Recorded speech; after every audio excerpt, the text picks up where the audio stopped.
क्या ये सरकारें हम सिर्फ इसलिए बना रहे हैं कि ये लोग सत्ता में बैठकर हमारे देश की दलाली करें, पूंजीपतियों को देश बेचें।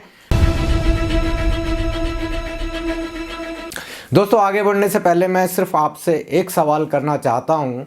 वो उस सवाल का जवाब कि मान लीजिए कि एक मेडिकल परीक्षा हुई और उस परीक्षा में जो कंपटीशन है, आज के वक्त में कंपटीशन है, वो इतना है कि कुछ छात्र जो 95% से लेकर 99% तक या 100% मार्क्स लाते हैं, सिर्फ उन्हीं छात्रों को एडमिशन मिलता है। तो मेरा सवाल आपसे ये है, क्या जिस छात्र के 90% मार्क्स आए हैं या 89% मार्क्स आए हैं, क्या वो डॉक्टर बनने के काबिल नहीं हैं? क्या वो नाकाबिल लोग हैं? आप सोचिए इस बारे में। दरअसल दोस्तों, ये आपाधापी जिसको हम कंपटीशन कहते हैं, कट थ्रोट कंपटीशन कहते हैं, ये आपाधापी हमारे सिस्टम ने हमारे लिए डेवलप की है योग्यता के नाम पर, लोगों को बेवकूफ़ बनाने के नाम पर।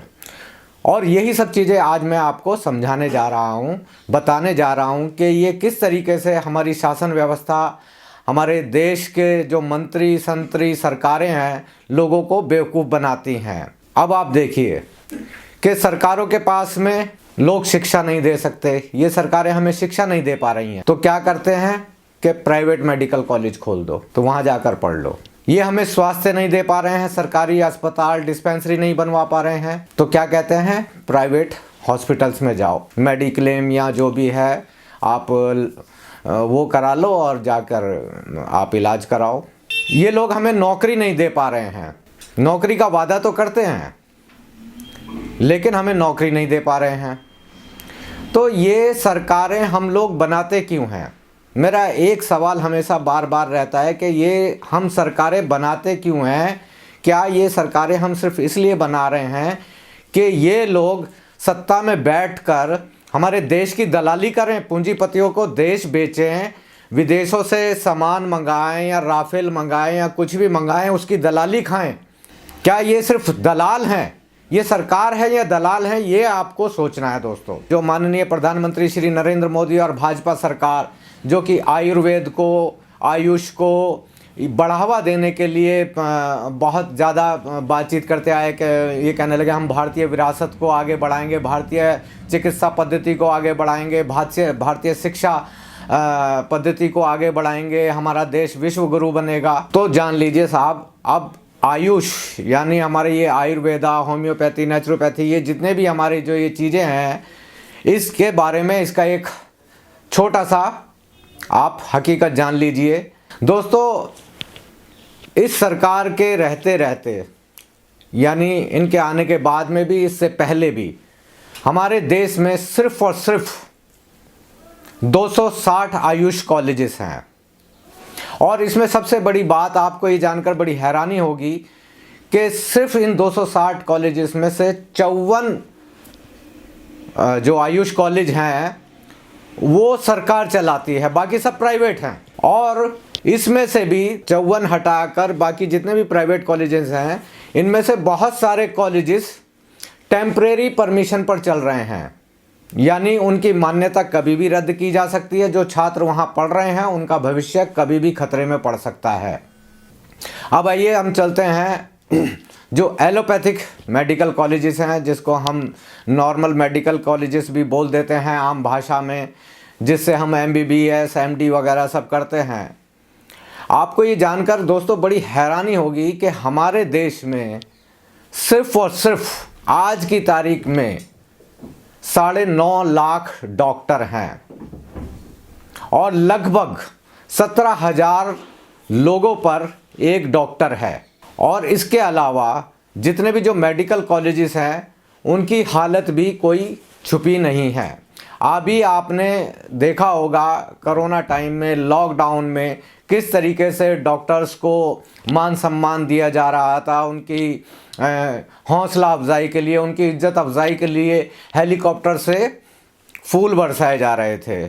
बहुत अच्छी बात है, लेकिन उनकी फिर सैलरी क्यों नहीं दी जा रही है? शायद आपको याद ना हो दोस्तों, दिल्ली का ही एक बड़ा हिंदूराव अस्पताल है और जितने भी केंद्र सरकार के हॉस्पिटल्स हैं उसमें डॉक्टर्स को सैलरी ही नहीं दी गई, वो भी 3-3 महीने से। तो वो किस तरह के वॉरियर बनेंगे? वो कोरोना वॉरियर बनेंगे या अपने जीवन के वॉरियर बनेंगे? ये आपको सोचना है। खुद मेडिकल काउंसिल ऑफ इंडिया के अनुसार 2020 तक अभी हमें एक नॉर्मल व्यवस्था चलाने के लिए, एक नॉर्मल मेडिकल व्यवस्था चलाने के लिए, एक नॉर्मल स्वास्थ्य व्यवस्था चलाने के लिए हमें लगभग 10 लाख डॉक्टर की ज़रूरत है 2020 के अंदर अंदर।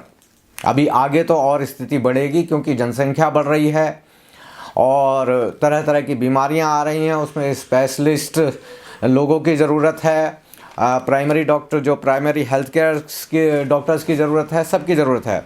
तो ये मैं आपको बताता हूँ कि कहाँ पर कितने कितने डॉक्टर्स की कमी है।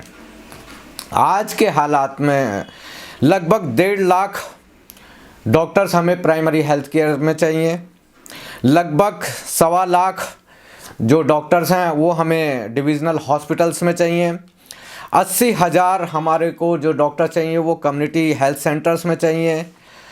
और इसके अलावा जो दोस्तों एक ख़ास बात यह है कि हम जो भी सुविधाएं भारत में उपलब्ध कराई जाती हैं और जो गाइडलाइन WHO एक स्वास्थ्य सेवाओं की जारी करता है उन गाइडलाइंस के अनुसार हमारे देश में उस तरह की सेवाएं दी ही नहीं जाती हैं या वो हम है ही नहीं। सवाल ये है दोस्तों कि हमारे जो शासन व्यवस्था है वो दरअसल जानबूझकर चीज़ों की कमी कर देना चाहती है। चीज़ों की इसलिए कमी कर देना चाहती है कि वो फिर इंश्योरेंस का धंधा कैसे चलाएंगे, पूंजीपति इंश्योरेंस का धंधा कैसे चलाएंगे। अब ये पूंजीपतियों को कैसे सहायता देना चाहते हैं, कैसे उनका फ़ायदा करना चाहते हैं, क्योंकि इन्हें उससे इलेक्शन की फंडिंग आती है। जितने भी मेडिक्लेम कंपनीज़ हैं वो अधिकतर बैंक्स हैं। और आपको ये शायद जानकर हैरानी होगी कि जो आयुष्मान भारत सरकार ने सेवा चालू की, वो चालू करने की क्या ज़रूरत थी? आप देश में डॉक्टर्स लाइए ना, हॉस्पिटल्स बनाइए, आप उस तरह की फैसिलिटीज़ दीजिए, उस तरह के इक्विपमेंट्स दीजिए कि जिससे कि हमारे देश के डॉक्टर्स या जो हमारे समाज के जो डॉक्टर्स हैं वो खुद अपने सरकारी सेवाओं में रहकर और वो लोगों की हेल्प करें। लेकिन क्या है कि इनको एक सेवा चलानी थी, उससे इनकी पूंजीपति कंपनियों को बहुत बड़ा 75,000 करोड़ के करीब का प्रीमियम गया। उसमें भी बहुत सारे लोगों ने घोटाले किए, घोटाले हॉस्पिटल्स के साथ में मिलकर किए गए कि लोगों ने जो नकली कार्ड बनवाए, उन कार्ड्स के ज़रिए उन्होंने नकली इलाज कराया, फर्जी इलाज के कागज़ तैयार हुए, फर्जी इलाज के बाद में उसमें उनको पेमेंट हो गई। ये एक बहुत बड़ा घोटाला था। ये अभी कुछ दिनों ही पहले मीडिया में तो कम दिखाया गया, लेकिन ये बिहार से लेकर पंजाब, उत्तर प्रदेश, हर जगह इस तरह का घोटाला हुआ है। तो दोस्तों सोचने वाली बात है। हमारे देश के शिक्षा मंत्री जी कह रहे थे कि लॉर्ड मैकाले बड़ा गंदा था, हम लॉर्ड मैकाले की शिक्षा नीति को ख़त्म करना चाहते हैं। तो मैं जो हमारे देश के शिक्षा मंत्री जी हैं निशंक साहब, मैं उनसे पूछना चाहूँगा कि अच्छा ठीक है कि वो लॉर्ड मैकाले तो गंदा आदमी था, तो आप पहले आप क्या क्या पढ़ाते थे, क्या आपका सिलेबस था, किस किस लोगों को आप पढ़ाते थे, कितने आपके स्कूल्स कॉलेजेस थे, कितनी यूनिवर्सिटीज़ थीं, क्या आपका सिस्टम था, वो ज़रा उठाकर एक बार जनता के सामने दिखाइए। सिर्फ यहाँ मुँह ज़बानी ही लोगों को गालियाँ देते रहेंगे और अंग्रेज़ों को कोसते रहेंगे। शायद निशंक साहब को ये नहीं पता कि ये अंग्रेज़ों की ही बदौलत है कि जो आप इस तरीके से टीवी पर बैठकर बोलकर अंग्रेज़ों को कोसते हैं। देश के अंदर किचन से लेकर आसमान तक हर चीज़ विदेशी है, चाहे वो सिलेंडर हो, माचिस हो, बल्ब हो, रेल हो, ट्रेन हो, हवाई जहाज हो, मोबाइल फ़ोन हो, मेडिकल की शिक्षा हो, हर चीज़ विदेशी है। अगर आप जैसे लोग रहे होते तो लोग अभी तक लुंगी ही पहनकर नंगे घूम रहे होते। शुक्र मानिए लॉर्ड मैकाले का कि जिन्होंने आपके देश को एक आधुनिक शिक्षा दी और आधुनिकता का रास्ता दिखाया। दोस्तों आपको ये हमारा कार्यक्रम कैसा लगा हमें बताइएगा ज़रूर, कमेंट्स ज़रूर कीजिए, जिससे कि हम अपनी गलतियों को सुधार सकें और आपके लिए और इससे ज़्यादा अच्छे से अच्छे टॉपिक लेकर, कार्यक्रम लेकर हम आ सकें। धन्यवाद। बाल झड़ना, डैंड्रफ और बालों की हर समस्या का इलाज निशा हर्बल ऑयल, आयुर्वेदिक गुणों वाला निशा हर्बल ऑयल।